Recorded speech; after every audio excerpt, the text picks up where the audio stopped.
Welcome, welcome. This is Marnie. I'm so excited to have you here with us today. And we are going to be talking with our guest, Rachel Kerr Schneider, today about book launching pro tips. And you are in for a treat. Grab a notepad of some kind and get ready because we're going to talk about how to publicize your book launch and also the hidden value that's available here, how and why to look at, but then pass the numbers, hard to do, but important.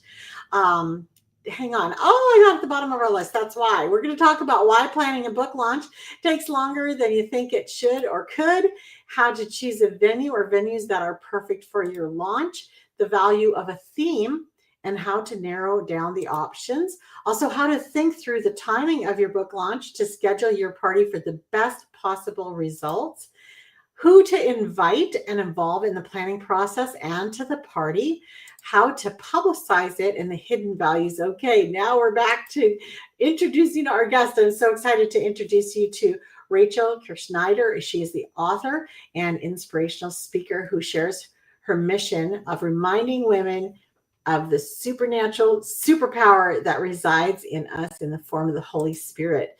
Rachel's dedicated to helping women put the I back in their spirit. She's a mom, a bonus mom, a widow, and a devoted YaYa.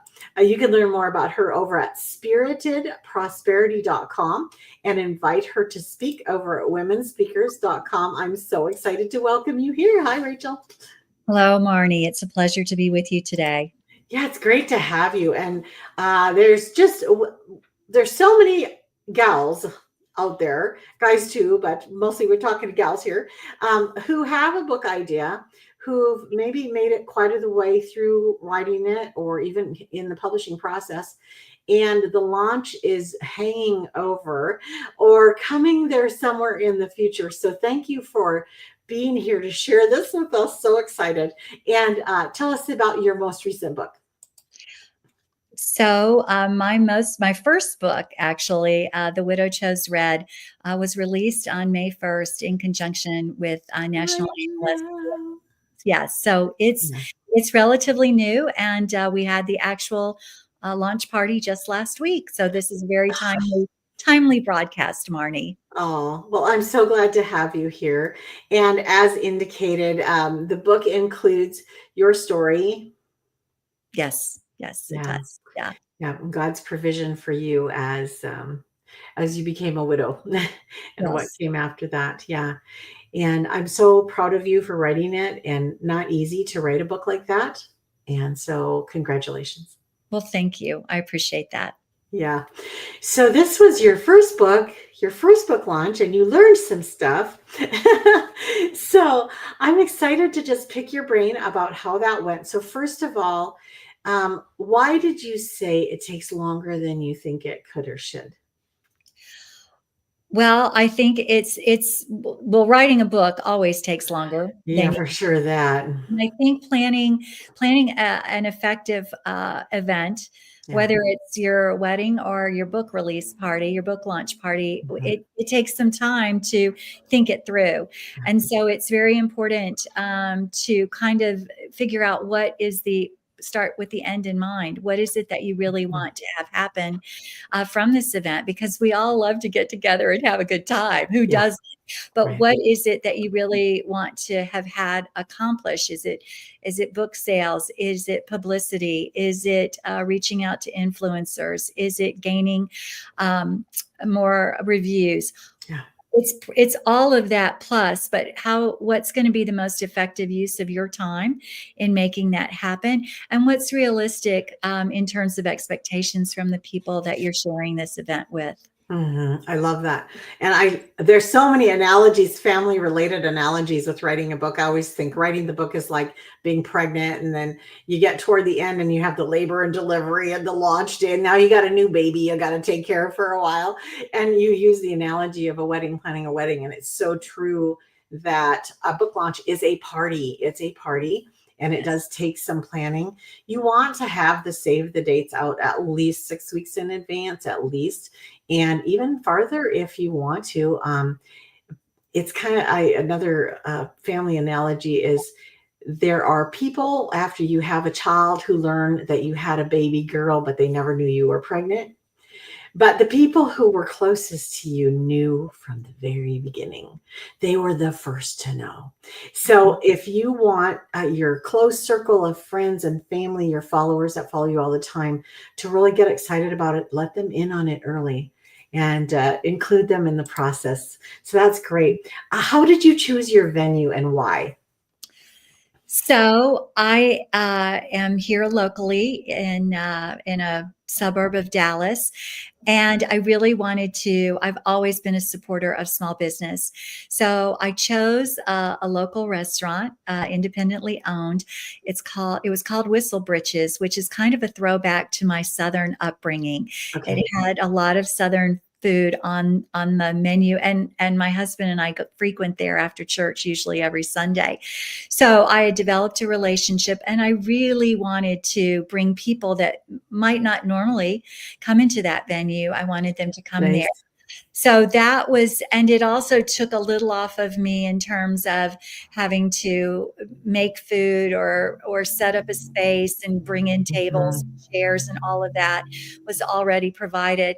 And then I was also able to include a great little boutique right next door that I also frequent a lot. And they were offering a special discount to any of the gals Oh, who fun. were attending. So that was kind of an added bonus. But I really, really wanted to keep it local because I live here and wanted to be able to support my community. So we used to own a restaurant, and then separately we had a retail store that had a Christian bookstore and a coffee shop in it. So Nice. we did a lot of book signings in our coffee shop. But now in a formal restaurant, how did they actually handle that? So they actually, we had to adjust the hours to kind of coincide with their slower time. Yes. So we went with a 3 to 5, which is, Yeah. that was a Perfect. little, it worked. And what they did is they just closed, they put an announcement on the door. Wow. We're closed for a private event. And Ah, if somebody happened to come in, they were gifted with a free appetizer if they came back after 5. oh. So Oh, nice. it worked out beautifully, so we were able Wonderful. to really enjoy that.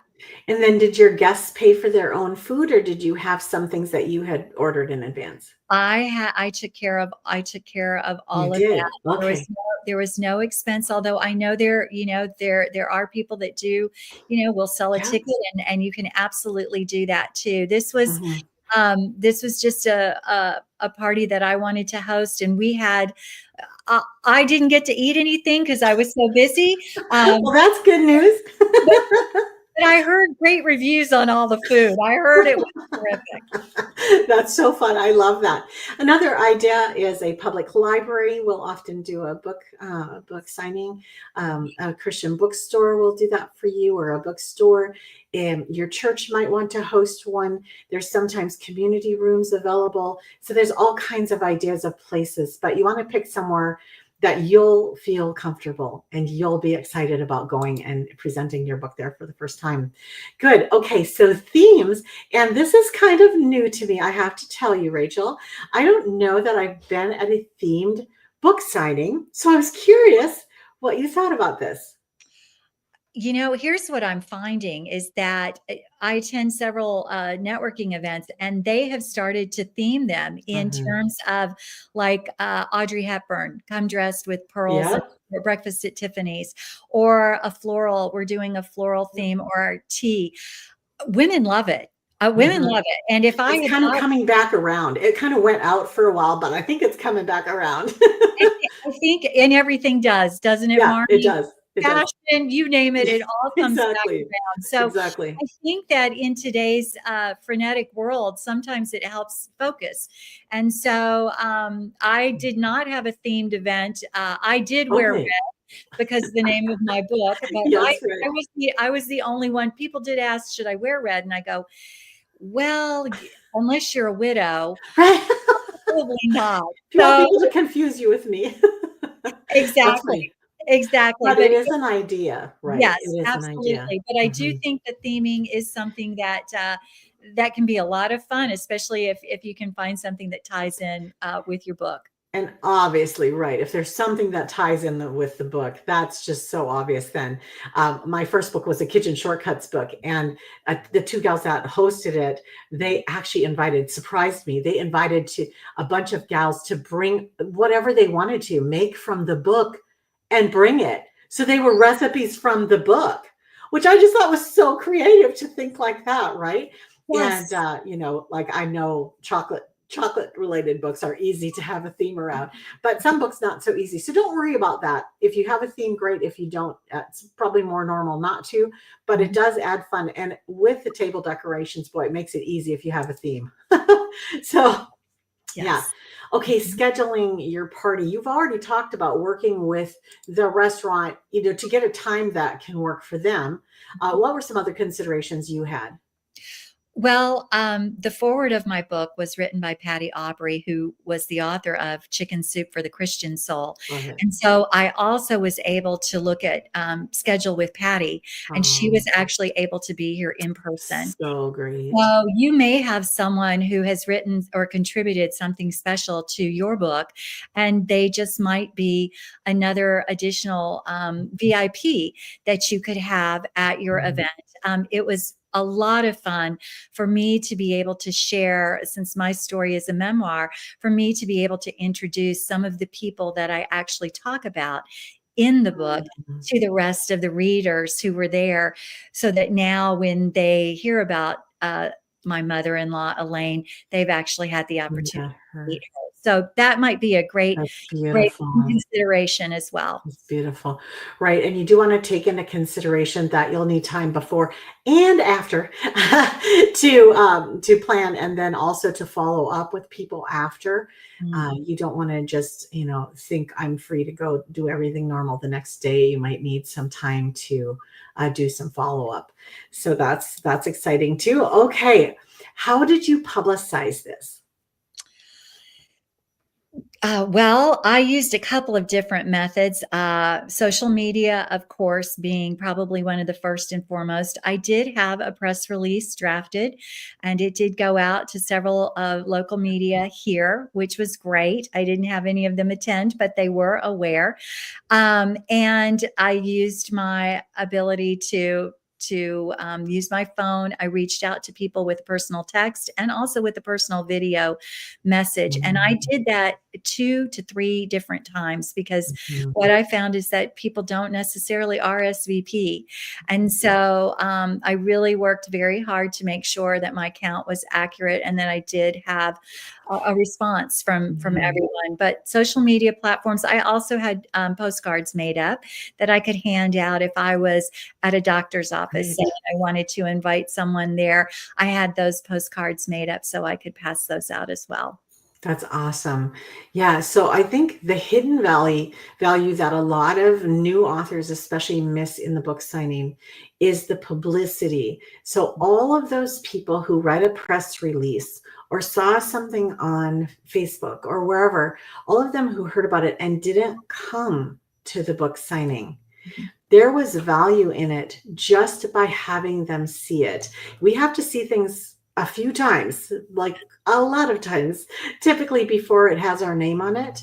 Mhm. And so just that publicity is of huge value. Even if you go to all the work to put a book signing together and very few people come, just know that there has been value in the publicity that went around it. So don't worry about that. Another thing that's coming out very clearly to me is that you had people who knew you that came to your book signing.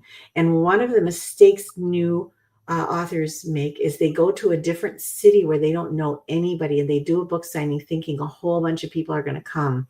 Usually not, unless you're a best-selling author. If you go to a community where you are not known, you won't have a very big turnout unless you happen to have the hosts that are just famous for this, and then they bring the audience. But more likely, the bookstores, they're just going to put that poster up and kind of see who happens through.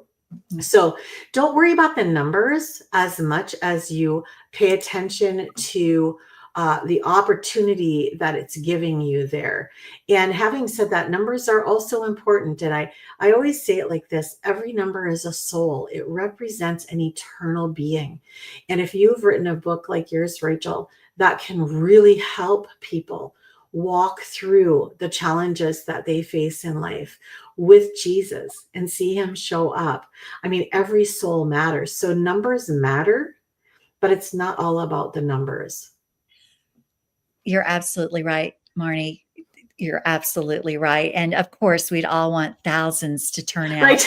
But the reality is you can't really even spend time. You want to be able to genuinely thank the people that are Mhm, there, spend a minute and make a connection, mhm. a genuine connection with them, and let them know how much it meant for them to take time out of their day to be Yeah, there. So, and you're right. There's always follow up that you can do with the people. I missed you. I'm sorry you couldn't make it. Did you get your right. copy? Um, what did you think? All of that you'll have time for after the event. Yeah. So I want to circle back to a couple things. One is the media opportunity that comes with these. And typically, you're not going to get a call back from just sending out a press release. Sometimes we do. Sometimes we do. But if you follow up, if you happen to get that reporter on the phone, they may right there in that moment jot some notes and write an article. So you give them, and the most powerful press releases are the kind that tell the story and it's written ready to go. So all they have to do is just take it and put it right in this, copy paste it right into the newspaper. And it's the local girl angle that gets the press. So it's very difficult to get national press as just someone who's not already famous. Mhm. But if you do the local girl angle, you will get press. It's also great for those of you who also are a speaker, like Rachel, you're a speaker. And it's also great to send that press release to the churches that are around your area, either before or after the event. And just say, I'm so excited to announce a new topic that I share. And, to go ahead and do that is a great idea too. So I think there was one other thing I wanted to, I feel like, Rachel, did you freeze? No, you're back. There you are. Sometimes we have little tech issues, but it works out. Okay. Um, when you were thinking about doing a book launch, Mhm. what was your number one priority? Could you even identify a number one priority? Celebrate. I Yeah. I needed to make sure I took time to celebrate and not just Yes. see this as another project or something to cross off my list. To Yes. take a moment and say, "Thank you, Lord. Thank you. Let's celebrate." It's out there. It's out Yeah. there. Great. I've written 14 books now. So I remember back to book number one. And I remember when it came out, and that was I was so excited. It Mhm. had been such a long process to go from the place where I had the idea and then realized, oh, it was what I was supposed to do. And then all the research, all the writing, all the editing, all the everything.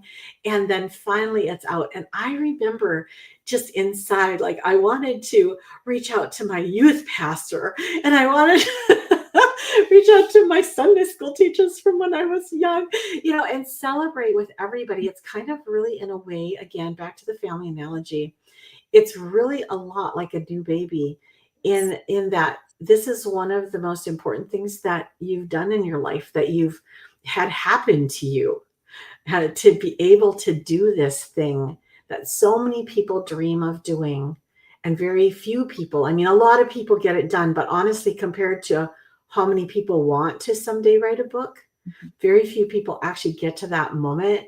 So that's so fun that you said that. I was curious because I could tell you're so relational and I wasn't sure what you would say, but I figured it was probably that. Celebrate with your friends. You know me well, Marnie. But I had to be reminded of that because there's so Yes. much, are the books going to be there? Technical stuff. Yes. Yes, and you can get completely wrapped up in that, and, so yes, to be able to just take a moment and take a breath and celebrate once again the goodness of our God. Yeah. Mhm. Well, I'm curious if anything went wrong. I'm going to tell a couple stories here before I ask you. So one time I was actually, I was a speaker at a retreat, and I had gotten two big boxes of books before I went. They told me, bring quite a few books. And so I had two boxes of books. We went right through the first book. And so opened the second box. I mean, the first box, opened the second box, and it was all somebody else's book. It wasn't my book. They sent me the wrong box. So that was just it, and it was so sad. But actually what happened is that it freed me up from doing that thing, that Mhm. I did other things. And it's always back to that, when God says no to something, he says yes to something else. When he says yes to something, we say no to something else. So just flow with it. I just was talking to Susan Neal last week, and she has a new book out right now called How to Sell 1,000 Books a Month. Isn't that a great title? And she's the person to write that book because she's awesome. And Wow. she's had bestsellers and everything. But when we did the interview for her new book, her launch was going on, and there was no book on Amazon because there was a hiccup. Mm. So everything was happening to promote it and no book to buy. So, and of course, she's just amazing. So she just handled it with such grace. But I just want you to know that not everything it might just not go all perfect. Did you have any hiccups in yours at all? Probably the fact that I bought this little portable sound system and then I didn't know how to turn up the volume. Uh, but I think, other than that, no, I also had, I'm donating a percentage of proceeds from the Mm, sale to a foundation. nice. So I also was able to have someone from the foundation there as well, Mm, which may be another consideration, yeah, in right. putting together your list. But nothing other than the fact that it was sweltering, the balloons couldn't be outside. They because we had way high temperatures here. But no, I think you bring up a good point, Marnie, because part of it too is to make sure that you manage your expectations Yes. because they can get out of control very quickly. Hmm. Mhm. It's difficult. It's actually difficult. It's like any other major thing in your life. It's absolutely, maybe it went great, wonderful. You had so much fun, and then there's the after part too, where you have to feel that emotional high come back down into a normal state, and oftentimes that feels low after the high you just had. It can feel like, wow, this is just another Monday, whatever. But just a lot of it is humbling, is the humbling of our souls, that we just stay focused on Jesus and remember who we are, and that it's all about him. I know after my first book, I'm not happy to say this, but I had a little season there where I got pretty proud. I've been doing a lot of TV and traveling and speaking and stuff like that. And I just got a little proud. And I remember I was talking to my best friend, and I said something about, kind of, I just wish I didn't have to do all this stuff for the family because I'd have more time. And she goes, but Marnie, if you didn't have your family, you wouldn't even have been able to write this book. And I thought, well, of course that's true. But it's easy to lose perspective. Mhm. It's easy to start believing everything people say about you when they're introducing you, and to have that go to your head, and to start just losing the main focus, which is service. That's it. The point of a book is to draw hearts toward Jesus, to Mhm. share something that would be of benefit to the reader, that would help them somehow in their life, even if it's to encourage them just as they spend some time unwinding. Your book is there to serve. And when we go, that's what we do. We go serve. So, yeah. Exactly. Exactly. Oh, all right. Any final thoughts from you? Did you have anything else you wanted to share that we didn't cover?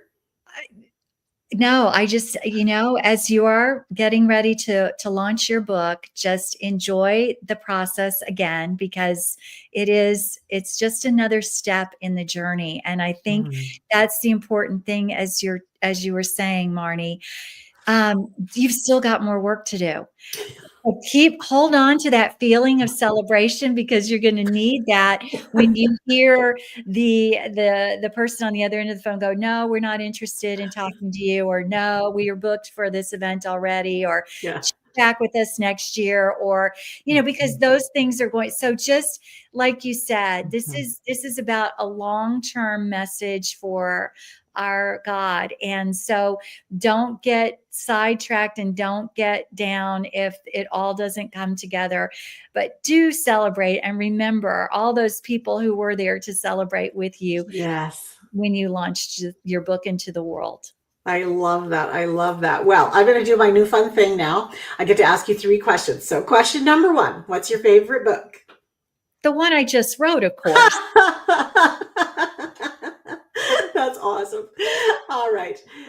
Widow War. The Widow Chose Red. Yes. Widow chose red. Widow chose red. Okay, good. And what is a favorite time-saving strategy, some organizational strategy that you have that you love? I love to time block, and I do that in days and with projects, because there are days when I know I don't want to get dressed, put up any makeup, and I know those are days I want to stay at home and work, and that's what we do. And then try to coordinate those days I need to go out and do what I have to do and get all of that done. It learned it a long time ago, and it has really served me well.